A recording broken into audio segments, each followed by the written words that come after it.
श्री कृष्ण कहते हैं, जब आप दूसरों के लिए अच्छा चाहते हैं तो वही अच्छी चीजें आपके जीवन में भी वापस आती है, और यही संसार का नियम है। जीवन में जब भी हम खराब दौर से गुजरते हैं तब मन में यह विचार आता है कि परमात्मा मेरी परेशानी देखता क्यों नहीं है, मेरे दुख कम क्यों नहीं करता। पर याद रखना, जब परीक्षा चल रही होती है तब शिक्षक मौन रहते हैं। जो इंसान आपको बार बार चोट पहुंचाए उसे कभी माफ नहीं करना चाहिए, क्योंकि धर्मराज युधिष्ठिर ने भी दुर्योधन को बार बार माफ किया था और उसका परिणाम यह हुआ कि उन्हें अपनी जिंदगी में बहुत बड़े दुखों का सामना करना पड़ा।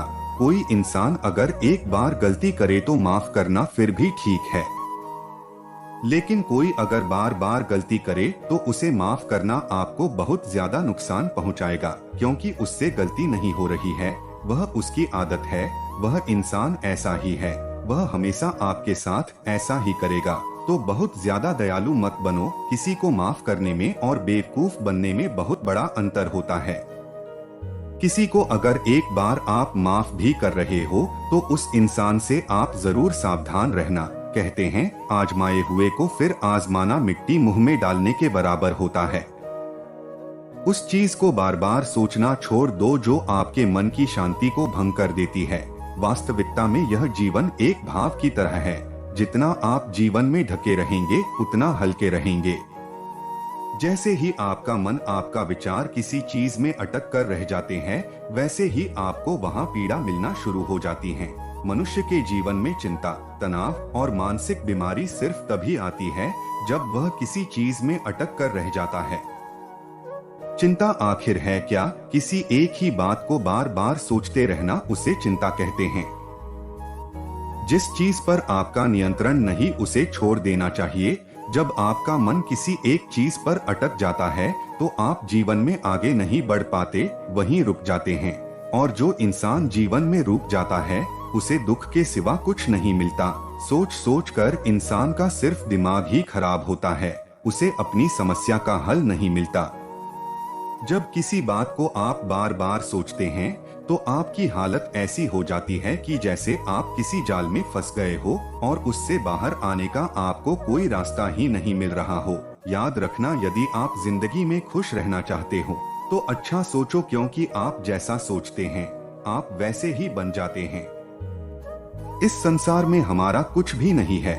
गीता सार में आपने कई बार सुना होगा कि तुम्हारा क्या गया जो तुम रोते हो, तुम क्या लाए थे जो तुमने खो दिया, तुमने क्या पैदा किया था जो नाश हो गया, तुमने जो लिया यहीं से लिया, जो दिया यहीं पर दिया। आज जो कुछ आपका है पहले किसी और का था और भविष्य में किसी और का हो जाएगा। परिवर्तन ही संसार का नियम है। कल तक आप जिसके बिना जी नहीं सकते थे, आज उनसे कोई रिश्ता ही नहीं है, बातचीत तक नहीं है। कहाँ गए वे जीवन भर के सारे रिश्ते नाते, वे सारे मित्र जो साथ जीने मरने की बातें करते थे, आज पता भी नहीं वे लोग कहाँ चले गए। यह संसार परिवर्तनशील है, सब लोग यहाँ बदल जाते हैं। और तो और यह हमारा शरीर भी हर दिन बदल रहा है। बचपन से जवानी और जवानी से बुढ़ापा, और एक दिन यह शरीर हमारा साथ छोड़ देगा। तो किसके लिए रोना और किसके लिए चिंता करना? हम सारी जिंदगी जिस संपत्ति और जिन रिश्तों के लिए लड़ते रहते हैं, एक दिन सब कुछ छोड़कर हमें इस संसार से जाना पड़ेगा। जो आपके साथ गलत करे, अधर्म करे, पाप करे, उसे दंड जरूर देना चाहिए। अगर आप उसे सहते हैं तो वो आपके साथ और गलत करता है। अगर आप उसके द्वारा किए गए अधर्म या गलत कर्म सहते हैं तो आप उसके पाप में स्वयं भागीदार हो जाएंगे। अर्जुन श्री कृष्ण से कहते हैं, हे केशव, जिनसे मैं युद्ध करने जा रहा हूँ ये सब तो मेरे भाई और मेरे गुरुजन हैं। मैं कैसे इनके सामने अस्त्र उठाऊं, इनको कैसे मारूं? तब भगवान श्री कृष्ण ने अर्जुन से कहा, ये सब जिन्हें तुम अपना कह रहे हो वे सब अधर्मी और पापी हैं। वे अधर्म के पक्ष में खड़े हैं। अगर तुम इनसे युद्ध नहीं करोगे तो समाज में और भी अधर्म और पाप बढ़ेगा। जब कोई ऐसे अधर्मियों को नहीं रोकता है तो ये और भी पाप करते हैं। ऐसे ही जब आपके साथ कोई इंसान गलत करता है, आपको दुख और चोट पहुंचाता है, और आप चुपचाप सहते रहते हैं तो उससे सामने वाले को बल मिलता है। वह आपको कमजोर समझने लगता है और आपके साथ गलत करने को वो अपना हक समझने लगता है।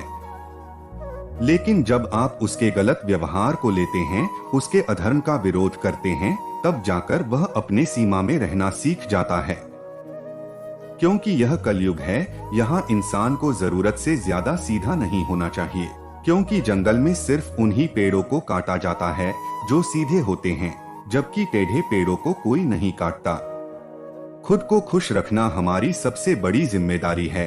दुनिया को खुश करने की कोशिश करोगे तो दुनिया आपसे कभी खुश नहीं होने वाली और उसके चक्कर में आप भी दुखी हो जाएंगे।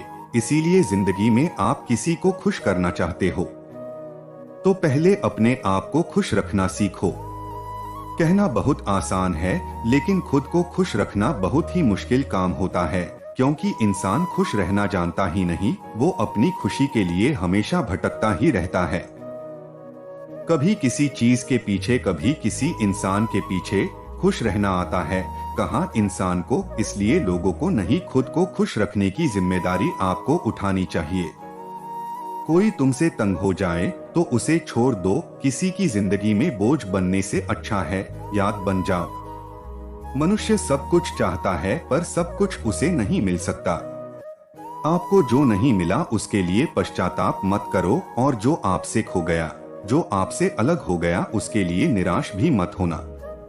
लोग कहते हैं अपनों के आगे झुक जाना चाहिए, किंतु सच बात तो यह है, जो अपने होते हैं वह कभी झुकने नहीं देंगे।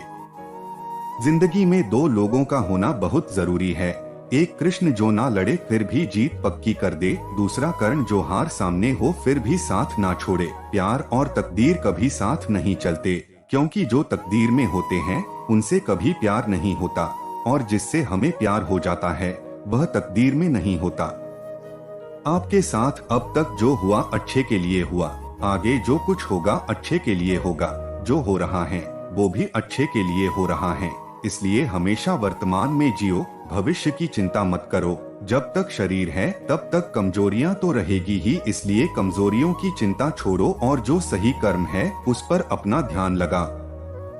मतलब का रिश्ता रखने वालों की आंखों में न शर्म होती है न पानी। किसी भी प्रकार की चिंता करना, मन को अशांत रखना और व्यर्थ के भय को पालते रहने से मृत्यु आसपास ही मंडराने लगती है। मौत तो सभी को आनी है, फिर चिंता किस बात की, कोई पहले मरेगा और कोई बाद में। चिंता का मुख्य कारण मोह है। जिसने धन और शक्ति के आधार पर रिश्ते बना रखे हैं, या जिसे अपनी संपत्ति की सुरक्षा की चिंता है। भगवान श्री कृष्ण जी कहते हैं कि हमें किसी से भी अंधा प्यार नहीं करना चाहिए। हमारा किसी के प्रति अंधा प्यार हमें कभी भी आगे बढ़ने नहीं देता। अधिक प्रेम भी व्यक्ति को बुद्धिहीन कर देता है। गलती हर इंसान से होती है, लेकिन गलती सुधारता वही इंसान है जो दिल का साफ होता है और रिश्तों को खोना नहीं चाहता है। वो आपके साथ ऐसा कैसे कर सकते हैं, इस बात पर हैरान होने के बजाय आप ये सोचिए कि आप अपने साथ वो सब होने ही क्यों दे रहे हैं। आपकी समस्याएं अपने आप सुलझना शुरू हो जाएंगी। उन लोगों को अपने दिल की बातें कभी मत बताना जिन लोगों को आपकी कोई परवाह नहीं। सब कुछ ठीक होने का इंतजार करोगे तो बैठे ही रह जाओगे। आप हिम्मत करो और खुद उठो और अपनी जिंदगी में सब कुछ ठीक करो। जो इंसान अपने मन की तकलीफ को नहीं बता पाता, सबसे ज्यादा गुस्सा उसी को आता है। विश्वास करने वाला से ज्यादा बेवकूफ विश्वास को तोड़ने वाला होता है। बिना वजह ली गई हाय, किसी और का खाया हुआ हक जीवन में तुम्हें कभी न कभी दुख जरूर देगा। जब इंसान अपने काम में आनंद खोज लेता है तब वे पूर्णता प्राप्त करता है। ज्यादा खुश होने पर और ज्यादा दुखी होने पर निर्णय नहीं लेना चाहिए, क्योंकि यह दोनों परिस्थितियां आपको सही निर्णय नहीं लेने देती हैं। उदासी अत्यंत बुरी चीज होती है। हमें कभी भी अपने मस्तिष्क का नियंत्रण उदासी के हाथ में नहीं देना चाहिए। उदासी एक व्यक्ति को उसी प्रकार मार डालती है जैसे कि एक क्रोधित सांप किसी बच्चे को। श्री कृष्ण जी कहते हैं सबसे जलील और बुरा इंसान वो है जिसे हक और सच के बारे में पता हो फिर भी वो झूठ के साथ खड़ा रहे। जय Shri Krishna. Thanking you for watching. तो दोस्तों, कैसी लगी यह वीडियो? अगर आपको हमारी यह वीडियो पसंद आई हो तो इस वीडियो को लाइक और शेयर जरूर करें और ऐसी ज्ञानवर्धक जीवन बदलने वाली वीडियो देखने के लिए हमारे चैनल अजय डिवाइन ज्ञान को सब्सक्राइब करना न भूलें। अपना कीमती समय देने के लिए आपका धन्यवाद।